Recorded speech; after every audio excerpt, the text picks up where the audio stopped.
감사합니다. 어서오세요. 1999 이렇게 하시면 고객님들이 많게는 한 80% 이상 저렴하게 처리를 하실 수가 있죠. 20대 때 완전 개판으로 인생을 살다가 처가사 해드리를 시작했어요. 거기서 정신이 번쩍 들더라고요. 제가 아이라서 그런 거 신경을 좀 많이 써요. 장사는 아이들이 잘해요. 되게 꼼꼼해. 그럼 대표님은 몇 킬로까지 들 수 있어요? 지금은 이제 몸이 많이 망가져서 한 130? 냉장고가 빼기가 제일 힘든 거 아니에요?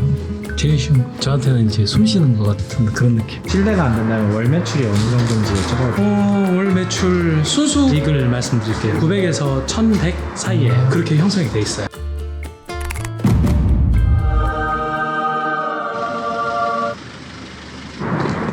대표님 안녕하세요. 안녕하세요. 간단하게 자기소개 한 번만 부탁드립니다. 사형제를 키우고 있는 아빠 47살 김지훈이라고 합니다. 그럼 지금 하시고 계신 일이 어떻게 되세요? 가전, 가구, 수거업을 하고 있고요. 정확히 말씀드리면 재활용을 하는 거죠. 재활용한다는 게 쓸모없는 것들을 수거를 해서 재활용을 하신다는 그렇죠. 거죠? 그렇죠. 재활용할 수 있는 거는 수거를 해드리고 재활용할 수 없는 거는 인력을 출동해서 버려드리고 버리는 비용도 조금 받고 수익을 올리고 있습니다. 그럼 지금 여기도 수거를 하러 오신 거예요? 네네, 여기는 이제 좀 특별한 현장인데 여기 같은 경우는 가구는 재활용이 안 돼요. 소정의 인건비만 받고 가구를 버리실 수 있게 내려드리고 가전은 무상수거해서 판매를 해서 수익을 올리는 그런 구조로 그런 작업을 할 겁니다.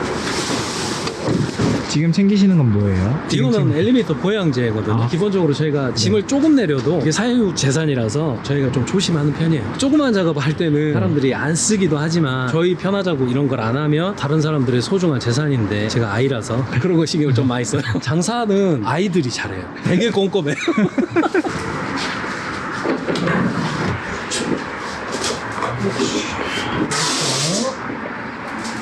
이렇게 가구랑 가전 다 해주시는 거예요? 예, 가구는 네. 지금 활용할 수 있는 컨디션이 아니라서 이거는 저희가 버려드리는 거고 실제로 폐기장을 가져가는 건 아니고요. 스티커 붙일 수 있게 내려드리는 거죠. 폐기물 스티커만 사오시는 거예요? 그쵸. 지금 그게 이제 사실은 폐기를 업으로 하시는 분들한테는 좀 안 맞죠. 이 정도면은 한 100에서 150 이렇게 나오거든요. 이렇게 하시면 고객님들이 많게는 한 80% 이상 저렴하게 처리를 하실 수가 있죠. 원래 저도 폐기를 했었는데 어느 순간부터 경기가 되게 힘들어지더라고요. 그리고 이제 손님들 중에서도 저희 집이 이렇게 안 좋게 돼서 이렇게 나가는 건데 그 가격은 너무 부담돼요. 이런 집 되게 많아요 요즘. 그러다 보니까 어떤 합리적인 방법이 있을까 생각을 하다가 가구 버려드리는 거는 인건비만 받고 내려드리고 고객님이 가전을 주시면 이걸로 저희가 수익을 남기겠습니다. 어떠십니까? 라고 했더니 되게 반응이 좋으시더라고요. 그래서 그 뒤로부터 업이 조금 바뀌었어요. 어떻게 보면 대표님의 수익을 포기하고 그렇게 제안을 해주신 거예요? 네, 그렇죠. 서로 좋은 걸로 합의를 도출했다고 봐야죠. 장사라는 게 그래요. 장사가 꾸준하면 좋은데 꾸준한 장사는 사실 거의 없어요. 사람이 변화를 하지 않으면 살아남을 수가 없어. 옛날에 제가 얼마를 벌었어. 나는 이렇게 크게 하던 사람이야. 미디어에 나왔던 사람이야. 이것만 믿고 까불다가는 그냥 바로 곤두박질이에요. 그래서 예전에는 안 했던 것들도 지금은 해야 돼. 생존이 중요하니까. 그러니까 많은 분들이 그걸 좀 알으셨으면 좋겠어요.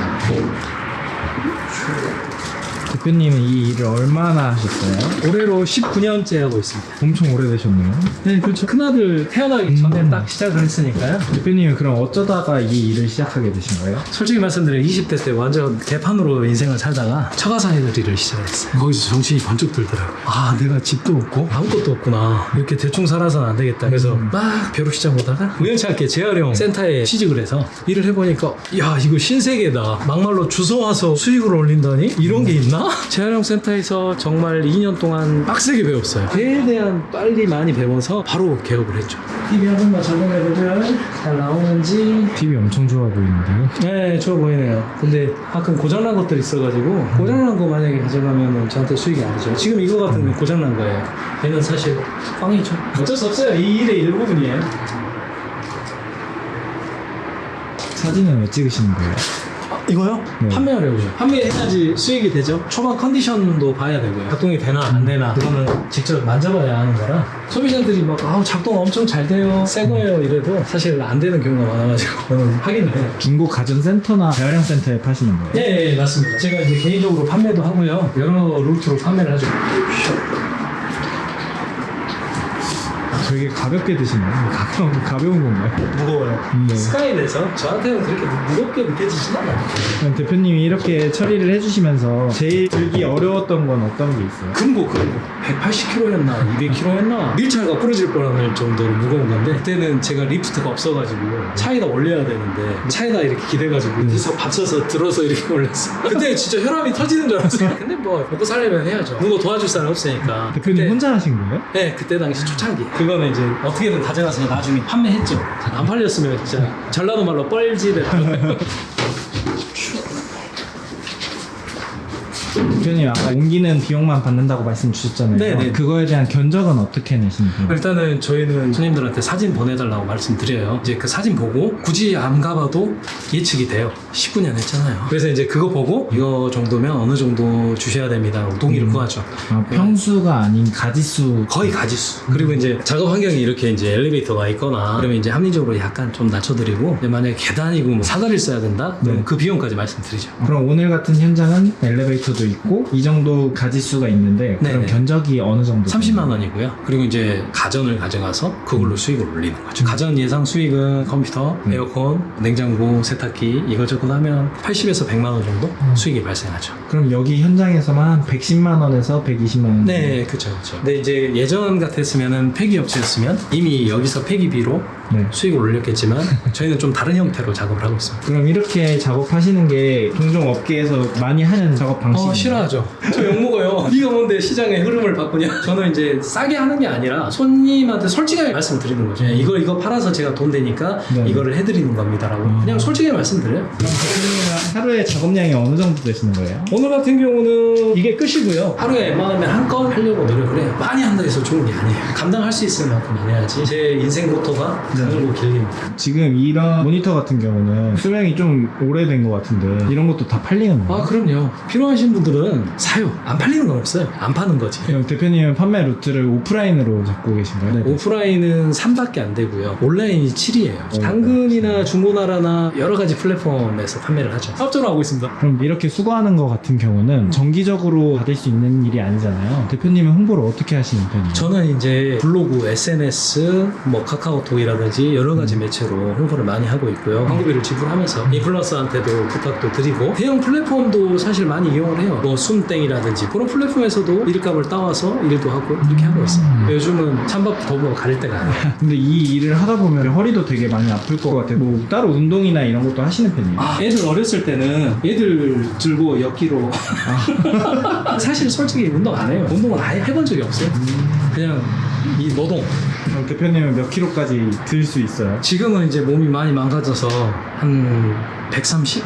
그 이상은 안 되더라고요. 자신 있게 든다고 들었는데 못 들으면 창피해요. 근데 최근에 제가 우리 아이들 넷을 잡고 이렇게 들어본 적이 있거든요. 최근은 아니구나. 한 2년 전에. 내 아이들이 70, 70, 50, 막내가 40. 230kg 아니에요? 네, 이렇게 양쪽을 하고 막내 이렇게 길게 잡고 애들이 목마 대고 이렇게 사진 찍은 적이 있어요. 그러네요. 200 몇 킬로네? 어쩐지 힘들더라. 그럼 대표님은 주말 포함해서 다 일하시는 거예요? 저 같은 경우는 주말을 쉬어요. 근데 이사 같은 거 하신다면 주말에 하시는 경우가 대부분이니까. 아, 그렇죠. 근데 저희 업종은 그렇지 않아요. 이사를 가는 게 여기서 여기로 가시는 분들은 주말에 많이들 하시지만 이렇게 이제 다 놓고 가시는 분들은 날짜가 상관이 없죠. 그래서 평일에도 많이 다녀요, 저희가.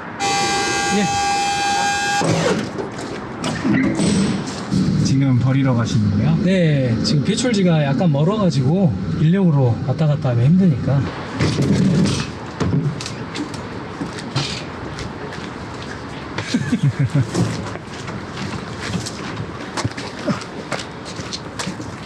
힘이 세야겠네요, 이 일을 하려면. 그쵸. 어느 정도 근력은 있어야죠. 사실은 이 일을 하면서 손님들이 우리의 퍼포먼스를 볼 때가 있어요. 일을 잘한 사람이나 못한 사람인가. 그럴 때는 가끔씩 이런 거를 한 번씩 보여주죠. 아, 일을 잘할 사람이구나 하고 안심하고 나가 있어요. 근데 안에서 막 어리버리하고 있으면 불안해서 막 이렇게 서 있고 일이 안 돼요. 그럴 때는. 그래서 한 번씩 퍼포먼스로. 이렇게 일하시면 경비 아저씨들이랑도 마찰이 있을 것 같은데. 많죠. 근데 제일 중요한 거는 저분들의 일을 존중해줘야 돼요. 저분들이 저에게 말을 하는 거는 당연한 거예요. 저는 외주 사람이고 저분은 직업이고 또 여기를 지키시는 분이잖아요. 저분들 말을 잘 경청하고 들어야 돼요. 경력이 오래됐네, 뭐 너보다 내가 잘났네, 그런 생각 자체를 하면 안 돼요. 그냥 시키는 대로. 그럼 대표님의 이 일을 하시면서 가장 힘들었던 게 어떤 게 있었어요? 사람이죠. 제가 어느 정도 이렇게 미디어도 노출이 되고 TV 방송 출연도 하면서 많은 분들이 저한테 이제 도움을 요청하셨어요. 생활이 힘들다, 이 일을 배우게 해달라, 직원을 써달라, 이런 연락들이 많이 오셔서 네 분을 모셨었어요. 제가 이제 이런 업을 제가 알려드리고 네. 어떻게 하는지, 어떻게 수익을 내는지 무상으로 알려드렸어요. 왜냐면 그분들도 다 가장이셔. 그래서 근데 어느 정도 자리를 잡기까지 본인이 어떻게 하느냐가 중요한데, 뭐가 막히면 이거 해달라, 홍보가 안 되면 이거 어떻게 홍보하냐, 이거 해주라, 아니면 내 사이트에 좀 올려서 나도 홍보해달라. 자꾸 그런 요구들을 받으면서 주고받는 것 없이 선의의 마음으로 해드렸는데 내가 이런 스트레스까지 받아야 되나? 그러니까 저는 무상으로 다 해드리는 거였는데, 그렇다고 제가 인력을 공짜로 쓰는 것도 아니었어요. 일을 하면 일당을 드리고 제가 일을 진행을 시켜드렸어요. 그것 때문에 좀 힘들었었죠. 그 뒤로는 제가 그런 걸 안 하고 있어요. 앞으로도 안 할 계획이고요, 사실. 그리고 또 기억 남았던 거는, 한 분은 교육하는데 돈 얼마 줘야 돼요? 물어봤던 적이 있어요. 저는 생소해서 돈 그런 거 필요는 없는데요, 제가 사람이 필요할 때마다 와서 배우실 거면 그건 가능해요, 제가 일단 드리고 하는 거니까. 그랬더니 안 믿으시더라고요. 뭐 수리하는 유튜브 보고 갔는데 얼마를 달라 했다, 당신도 그 정도 달라는 거 아니냐, 쏘아붙이듯이 저한테 전화를 하더라고요. 너는 얼마냐, 나는 값어치를 선정할 수가 없다, 내가 그랬잖아요. 난 나를 파라는 소리인 줄 알았는데 남이 떠먹여주는 거 없어요. 절대 없어요. 몸으로 배워야죠.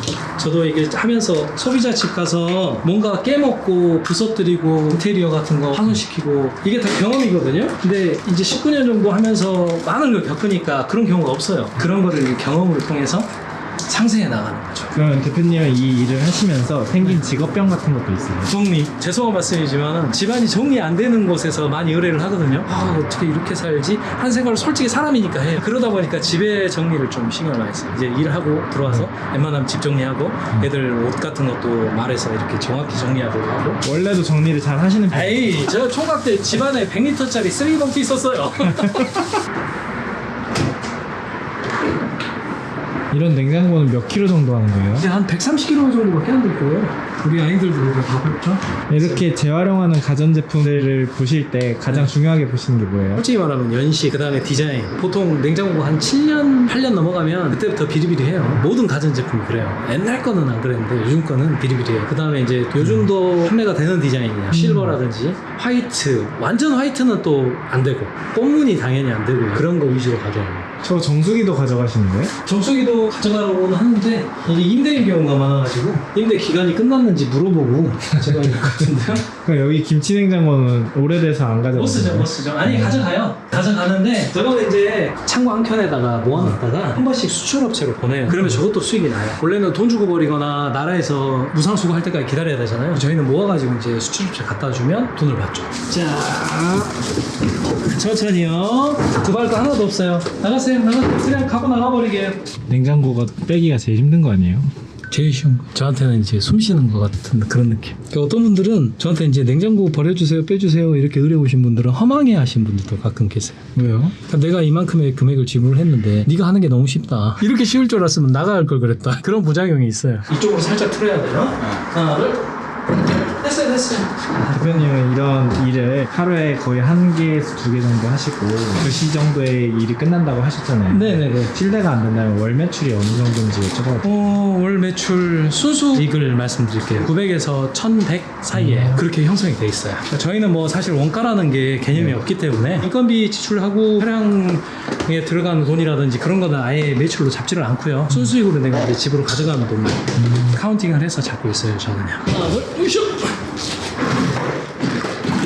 여름에 하면 진짜 힘드시겠는데요? 그렇죠. 여름에 쥐약이죠. 그럼 대표님이 제일 좋아하는 계절이 언제예요? 겨울. 봄, 여름, 가을 필요 없어요. 겨울. 그럼 이 일도 성수기나 비성수기 이런 것들이 있나요? 딱히 그런 건 없어요. 왜냐면 사람들이 이사할 때만 이용하는 게 아니라서 집안의 분위기를 바꿀 때나 아니면 폐가전 교체할 때나 아니면 리모델링을 한다거나 그런 수요는 꾸준히 있기 때문에 그런 일 때마다 제가 필요한 일에 필요한 작업을 해드리는 거죠. 그러니까 원래는 비수기가 있었어요. 이거는 지금 저희 이제 제가 본업으로 하는 거고, 연계돼서 하는 게 집안에 이제 가구 재배치라든지 냉장고로 방에서 방으로 옮겨준다든지 그런 것까지 겸하고 있기 때문에 이제 제가 연차가 쌓이면서 비수기를 어떻게 없앨까, 어떻게 넘어갈 수 있을까 고민을 하다가, 이거 어차피 연관된 일이니까 제가 제일 잘하는 일이고 그런 걸로 비수기를 채워서 평균을 내고 있죠. 내가 이거 할 줄 아니까 이것만 해야 돼, 이런 개념으로는 앞으로 살아남지를 못해요. 뭐 사실 하나를 잘 파가지고 전문가가 되는 것도 좋지만 저한테는 가족의 생계, 그게 그게 제 생존의 목표이자 가장 최우선 과제이기 때문에 그런 부분들에 대해서 안 따지죠. 할 수 있는 거는 제가 다 해요. 이런 말 하면 욕먹을 줄 알았나? 어떤요? 어떤 전 말이요? 노동이 즐거워요. 왜 즐겁냐면 내 새끼들이 있어서 즐거워요. 다 귀결되네요. 네. 대표님의 직업을 10점 만점이라고 생각하시면 몇 점을 네. 주실 수 있으세요? 저는 10점 만점 주고 싶어요. 저한테는 잘 맞고 자식들 부양하는데 부족함 없고 그게 제일 저한테 만족감 큰 직업인 것 같아요. 대표님의 앞으로의 목표나 꿈이 있다면 어떤 게 있으실까요?